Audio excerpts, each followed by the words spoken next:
राधे राधे। हरे कृष्णा। गुरु पुरुषोत्तम भगवान की जय।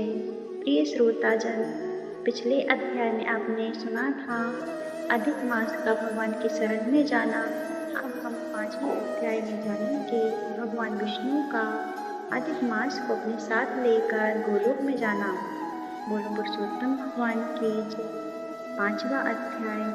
नारद जी कहने लगे, हे महाभाग, हे तपोनिधि, अपने चरणों के पास पड़े हुए अधिमास के वचन सुनकर हरि भगवान उससे बोले, हे निष्पाप नारद जी, हरि ने जो अधिमास से कहा सो मैं कहता हूँ, सुनो।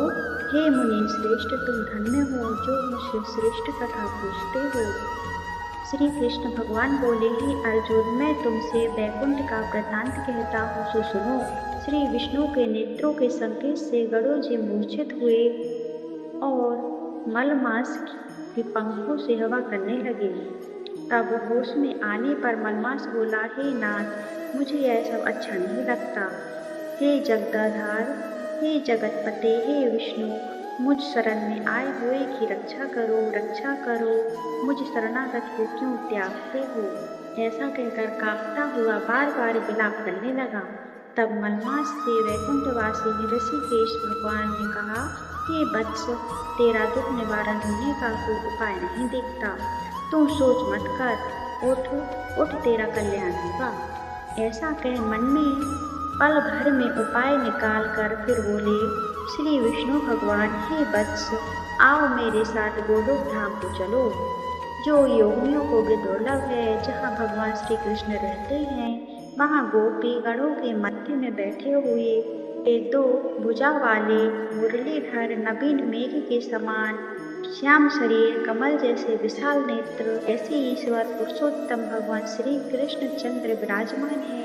शरद ऋतु के पूर्ण चंद्रमा के समान जिन मुख की शोभा है, करोड़ों कामदेवों के भांति सलोने चितचोर लीला के धाम, पीताम्बरधारी तुलसी, कुंद, मंदार और पारिजात के पुष्पों की माला पहने हुए, श्रेष्ठ रत्नों के आभूषण पहने, प्रेम के अलंकार रूप भक्तों पर दया करने वाले, कस्तूरी और केसर युक्त चंदन से लेपित शरीर, वक्ष स्थल पर श्री वत्स चिन्ह को कौस्तुभमणि एवं भृगु की लाज से शोभित हृदय, सिर पर श्रेष्ठ रत्नों से जड़ित मुकुट तथा कानों में कुंडल पहने, पार्षदों से घिरे हुए, रत्नों से जड़ित सिंहासन पर बैठे हुए, वे ही पर ब्रह्म पुराण पुरुषोत्तम है।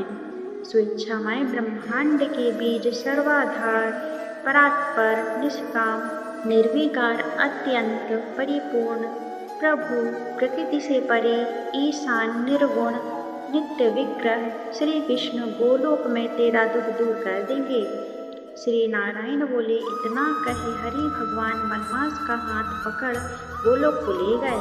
हे नारद मुनि, वहाँ पहले अज्ञान रूपी अंधेरे का नाश करने वाले, ज्ञान रूपी मार्ग को दिखाने वाले, प्रलय काल में ज्योति स्वरूप करोड़ों सूर्य के समान प्रभा वाले, नित्य असंख्य विश्व के कारण विभु परमात्मा की इच्छामय लाल रंग की ज्योति दिखाई दी।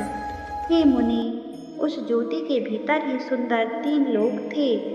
उसके ऊपर सनातन ब्रह्मलोक की भांति गोलोक है। वह 3 करोड़ योजन में फैला हुआ है।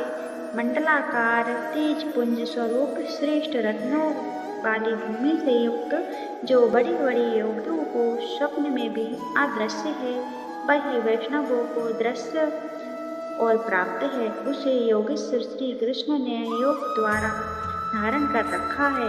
ऐसा श्रेष्ठ गोलोक अंतरिक्ष में स्थित है और आदि मानसिक चिंता, व्याधि, शारीरिक रोग, बुढ़ापा, मृत्यु, शोक, भय आदि से रहित है। बहुमूल्य रत्नों से जड़ित करोड़ों मंत्रों से सुशोभित है। उस गोलोक के नीचे दाहिने और वैकुंठ लोक है और बाईं ओर वैकुंठ के समान ही आकार वाला शिवलोक है।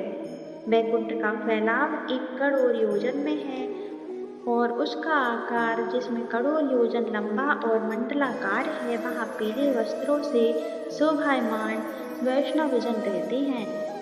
वे वैष्णव शंख चक्र गदा और पद्मधारी लक्ष्मी जी के साथ चतुर्भुज रूप में रहते हैं और वैकुंठ की स्त्रियां लक्ष्मी जी के समान सुंदर हैं। उनके चलने से पायजेब और करधनी की झंकार बड़ी प्यारी होती है।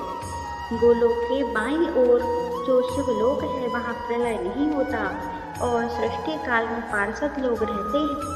वह 1 करोड़ योजन में फैला हुआ है। वहाँ महादेव जी के गढ़ सारे शरीर में भस्म रमाए सर्पों के जनेऊ पहने अर्धचंद्र हर हाथ में शूल पट्टिस लिए जटाओं में गंगा धारण की हुई 3 नेत्र वाले पराक्रमी शूर भी रहते हैं। वो लोग में निरंतर परमानंद कारक परम हर्ष को करने वाली अत्यंत मनोहर एक महान ज्योति है।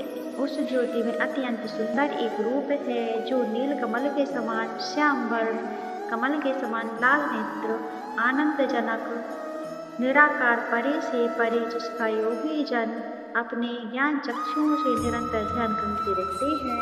करोड़ों शरद ऋतु के पूर्ण चंद्रमा के समान अत्यंत दीप्तिमान मुख, करोड़ों कामदेव के समान सुंदर लीला के स्थल, जो भुजाधारी मुरलीधर मधुर मुस्कान युक्त पीले वस्त्र पहने श्रीवत्स चिन्ह, भ्रगु की लात और कौस्तुभ मणि से सुशोभित हृदय, करोड़ों श्रेष्ठ रत्नों से जड़े मुकुट और कंकड़ों से शोभित रत्नों के सिंहासन पर बैठे हुए तुलसी, कुंद, मंदार, पारिजात और चंपा के फूलों की माला से शोभायमान है।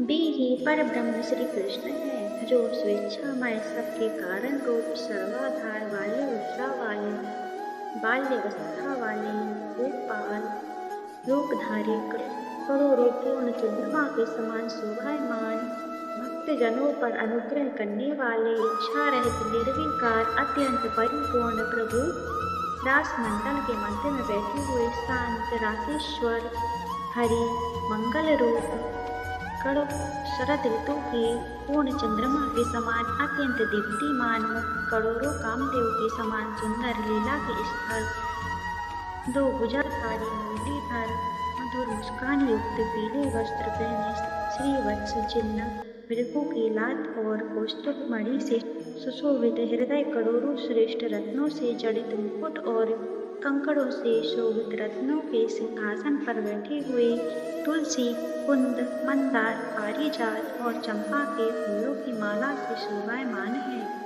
वे ही परब्रह्म श्री कृष्ण हैं, जो स्वेच्छामय सबके कारण रूप, सर्वाधार, बाल्यावस्था वाले, गोपाल रूपधारी, करोड़ों पूर्ण चंद्रमा के समान शोभायमान, भक्तजनों पर अनुग्रह करने वाले, इच्छा रहित निर्विकार अत्यंत परिपूर्ण प्रभु, रास मंडल के मध्य में बैठे हुए शांत रासेश्वर हरि, मंगल रूप, पूजने योग्य, मंगलों में मंगल, परमानंद घन, सत्य स्वरूप, अक्षर अव्यय, सब सिद्धियों के ईश्वर, सब सिद्धि स्वरूप और सिद्धि के देने वाले, प्रकृति से परे, ईशान, निर्गुण, नित्य विग्रह, सबके आदि पुरुष, अव्यक्त, इंद्र आदि देवों द्वारा स्तुति किए गए, नित्य स्वतंत्र एक परमात्मा स्वरूप, शांति परामय, ऐसे प्रभु का स्वभाव वाले वैष्णव जन ध्यान करते हैं।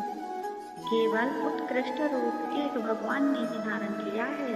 यह कहकर विष्णु भगवान अधिक मास को रजोगुण से घिरा हुआ जानकर गोलोक को ले गए। सूत जी बोले, सत्कर्म ग्रहण करने वाली वाणी कहकर जब नारायण चुप हो गए, तब नारद जी पुरुषोत्तम मास महा उत्सव संबंधी नई नई कथा सुनने की अभिलाषा से नारायण से बोले। श्री 5वां अध्याय समाप्त। बोलो श्री राधे कृष्णा। प्रिय श्रोताजन, 6वां अध्याय हम अगले भाग में सुनेंगे। बोलो श्री राधे कृष्ण भगवान की जय। राधे राधे। पुरुषोत्तम भगवान की जय।